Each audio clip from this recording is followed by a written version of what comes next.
Help support AMTV by becoming a patron, an AMTV staff member, and following us over on Twitter.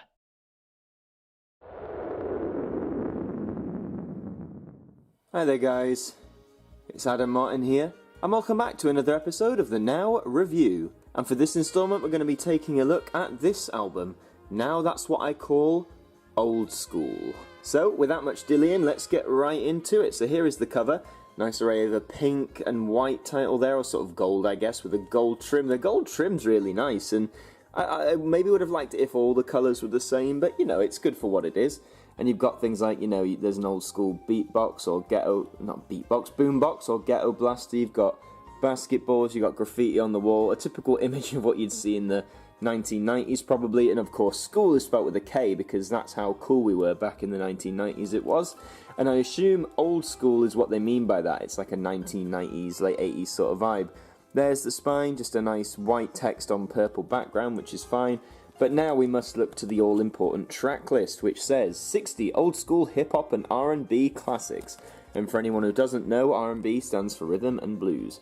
So here's CD 1, you got Hard Knock Life by Jay-Z, Blackstreet feat Dr. Dre with No Diggity. So even as I'm skimming down here, you can see a lot of these songs are very iconic in their respective genres. A lot of these early ones sort of, you know, early 2000s, 1990s. Some of them go back to the 1980s as well.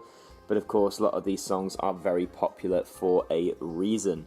Here is CD 2, kicking off with the Fresh Prince again with Summertime, 50 Cent, D12, Destiny's Child and all that sort of stuff. So we've got a lot of old school rap, we've got a load of old school hip hop as it says, and a load of old school R&B. So for once, the actual theming is pretty damn good here. Justin Timberlake's Senorita's on here, and of course, yes, you could call that R&B. I think it's sort of more pop orientated, and that came out in, 2002? And bear in mind this came out in 2017, that's only 15 years prior, so is it now acceptable to call the, early 2000s old school? I don't know. But anyway, here's CD 3, got things like the NWA, Malcolm McLaren, and the world-famous Supreme Team, and all this sort of stuff here. Push It, of course, which is one of my favourite songs ever. So this disc is seemingly more like 80s and also like 90s stuff. You've got LL Cool J with Mama Said Knock You Out, finishing with Run DMC. So the track listing for this album is actually pretty coherent. It actually sticks up to its theming. The majority of these are pretty much old school classics from the 80s, the 90s, and the early 2000s. I'll talk more about what I think about that in a second in terms of the decades, but for now, we must look inside. So here's a look at CD 1, and we've got a nice gold disc with a bit of purple trim in with a ghetto blaster or boombox as the centerpiece, which I think fits really well. It could have been so easy for them to just gone with plain colours, but I actually like the fact they've gone with a bit of the culture there as well, if that makes sense. Like by actually putting that on there, I think that enhances it somewhat.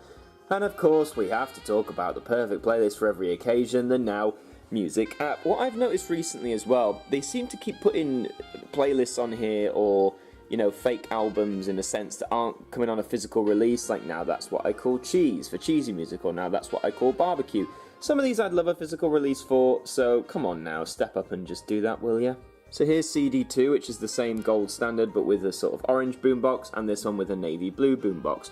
So overall, the colour scheming is nice. I mean, part of me thinks it could have been cool maybe to break away from making it all the same and have different old school iconography, like maybe a basketball or something like that, but for what it's worth, these are pretty nicely designed discs, some of the better ones that we've covered on this series. So overall, I just want to quickly touch upon the tracks again and sort of the theming. For all the songs on here that come from the 80s and 90s and stuff, they are truly, well, they feel like old school now, not just in terms of their production, but in terms of their legacy. So a lot of, the second disc and the first disc are true classics. Where it gets a bit vague for me is when we get into like the early 2000s. So for example, where is it? Also the thong songs on here. If you don't know what the thong song is, you need to check that out because it's hilarious. So things like I said, Justin Timberlake with Senorita, or, things like that. Is that old enough now to be considered old school? Because it's weird, maybe it's just a generational thing, but Senorita for me, I was growing up when that came out, I remember it, so maybe I'm just in denial about being a bit old school myself, but it's really up to you. That's the problem, I think, when you name albums like this old school, then we start asking, well, what is old school? Is it as far back as 2002? Is that now the cut-off point? Do you know what I mean? I'll let you guys be the judge whether you think this album is truly old school. In terms of where you can get it, I think you can still get it in HMV, that's where I picked it up, it's part of their 2 for $15 range. Of course, you can get it secondhand at places like eBay or CEX as well, or probably somewhere like Amazon. So, who should get this album? If you're a fan of hip-hop and R&B to start with, then yes, you should definitely get this album. If you're a fan of older hip-hop and R&B, then yes, this is the album for you. But if you are like just into modern music, you know, if that's your thing, which is fine. If you're not into some older stuff, then you probably should stay away. But to be honest, I'd be hard-pressed to find someone who doesn't like at least one disc full of tracks on here. Out of the 60, you know, there's so many on here that bring back a lot of memories, and I'm sure they bring back a lot of memories for you too. And that will be all for this installment of the Now Review. Thank you very, very much for watching. Please like the video, comment on it, share it around, subscribe. But until the next one, I will see you guys next time. Thank you to our patrons for helping to support the show, and a special thank you to Macra, Jen Samantha Pringle, Hooks Media, Ben Freeman, Ethan Carberry-Holt, The Welsh Lady, Bruce Danton, The Broken Kitsumanoid, and Cooking at Nans and DIY, our AMTV staff members.